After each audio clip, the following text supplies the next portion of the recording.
ప్రభువును హతము చేయటానికి పూనుకున్నటువంటి హంతకులు వీళ్ళందరూ కూడా. ఈ ప్రజలు ఇప్పుడు ఇక్కడ కూర్చొని ఈ గొడవ ఏమిటని అడుగుతున్నారు. వచ్చి ఈ గొడవ ఏమిటి? అన్ని భాషల్లో మాట్లాడుతుంటే ఏమి జరుగుతుంది ఇక్కడ?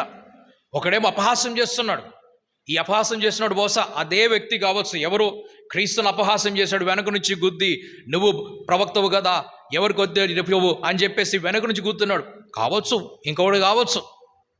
అపహాస్యం చేస్తున్న వీళ్ళు కొత్త మద్యంతో నిండి ఉన్నారని చెప్పేసి ఇప్పుడు పేతురు ఈ మాటలు మాట్లాడినప్పుడు వారిలో మారు మనసు వస్తున్నది, వారి హృదయం మారుతున్నది. ఇప్పుడు వారు చేసిన పనిని ఇది తప్పని తెలుసుకున్నారు, వారి హృదయం మండుతున్నది.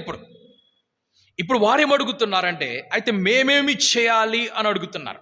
36వ వచనం, మీరు సిలువ వేసిన ఈ యేసునే దేవుడు ప్రభువుగాను క్రీస్తుగాను నియమించును, ఇది ఇశ్రాయేలు వంశమంతా రూఢిగా తెలుసుకుని వాళ్ళని చెప్పాను. వారి మాట విని వారి హృదయం